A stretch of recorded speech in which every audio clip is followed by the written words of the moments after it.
Килдорас, заман һәм кеше өр яңа табадан төшкән китап нәкъ шулай атала. Яңа басманы тәкъдир итү кичәсеннән хәбәрчебез Мөршидә Җиһан репортажы.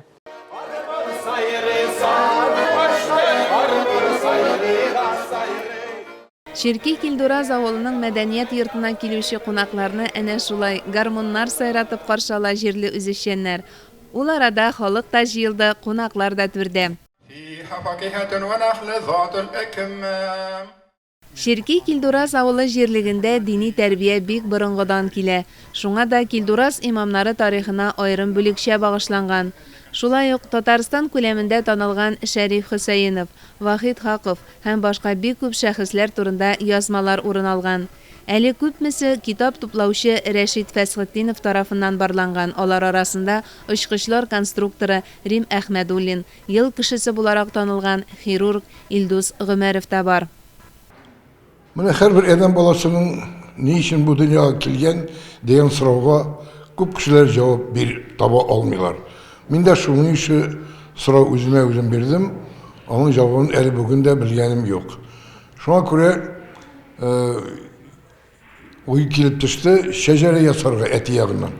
Шәҗәрәне өйрәнә башлагач Рәшид Фәсхетдинов нәселенең 16 гасырга кадәр тарихын барлый, нәсел агачын төзетә. Бер башлангач мавыгып китә күрәсең, ул вакытта күмәк хуҗалык җитәкчесе булып эшләгән, туган төбәге өчен җан атып йөргән Җәүдәт Хөсәенов та китап ясыйм дип канатландырып җибәрә. Тормышта шулай ул, мәгънәле эш файдалы киңәштән башлана. Мин шуннан янып киттем шул уй белән, ислам галәхмәс белән моның турында сөйләштек без. Алар инде менә якташлар җәмгыятендә Ирек Мөнирчевдә аның бер 3-4 тапкыр каралык идарәдә. Китапны тәкъдим итү барышында Ирек Закиров Буа якташлык җәмгыятенең китап әзерләп бастыру эшчәнлеге белән дә таныштырды. Соңгы елларда без Борһан Шаһидигә багышланган китап чыгардык. Буа мәктәпләренә багышланган китап чыгардык. Һәм инде соңгы елда бик зур эшләнде Буаның энциклопедиясын чыгару буенча. Инде менә бүгенге тәкъдим ителә торган китап Килдорас турындагы китапны безнең якташыбыз Рәшид Фәсхетдинов оештырды һәм эшләп чыкты.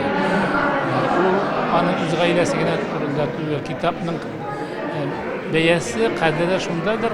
Ул үзенең гаиләсе һәм шәхсияте турында гына язмады, авылның эшчәннәре, авылның кешеләре турында, авылның тарихи шәхесләре турында язды. Шуңа күрә калса бу китап бик җылы кабул ителәчәк.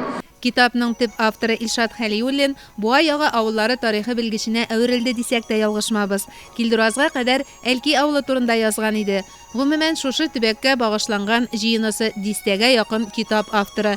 Илшат Хәлиуллин фикеренчә, борынгы тарихлы, төрле традицияләргә бай булган авылдан гына берсеннән берсе укымышлы, зыялы шәхесләр чыга. Бер төптә булып тупланып яшәгәннәр алар. Бәлки шуңа күрәдер дә теге ничек дип әйтим, кан кушылулары манда, кан алмашынуы, төрле җирдән килгән алар беттеге һәрберсенең нидер бер профессия яки янда нидер һөнәр ияләре булган, инде өйләнгән читаулардан килеп яки янда килеп булып төшүчеләр. Бәлки шуңадыр да моннан шәхестәр бик күп чыккандыр дип уйлап куйдым мин. Менә шундыйрак инде кыскасы. Бүгенге көн иртәгә тарих дибез, әлеге китап үз эченә гасырларны сыйдырган. Дөрес, Килдорас авылының атамасының чыгышы күптән билгеле.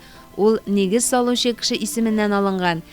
Кан эчүче бөҗәк Ширки каян килеп кушылганын төгәл белүче юк. Моңа кадәр Ширкин фамилиялы алпавыт яшәгән. Шуңа бу тирәдәге авыл исемнәренең бер өлеше Ширки дип аңлатыла иде.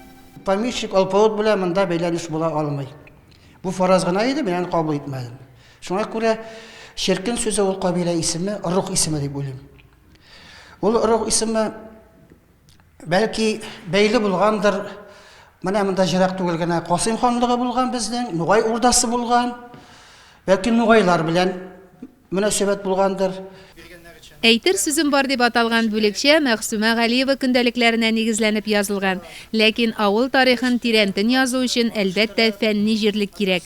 Кемдер нидер сөйләгәннәр белән генә тарихны барлап булмый. Килдорас авылы тарихына багышланган 582 битлек китапны Илшат Хәлиуллин еллар дәвамында архив документларын өйрәнеп, тарихи чыганаклар белән раслап яза. Рәшит абыйга материаллар башлангыч булды инде, тапкан анарында Казан да архивларда отырға тур келді, теге раскулачиванияларны, авыр юл материалларын укырга тур сөйләткәндә.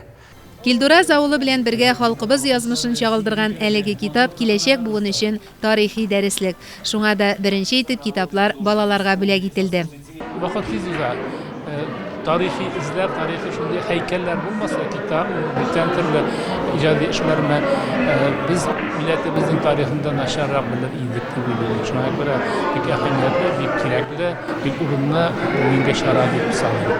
Мөршидә Җиһан, Ринат Сахибгәрәев, Татарстан яңалыклары.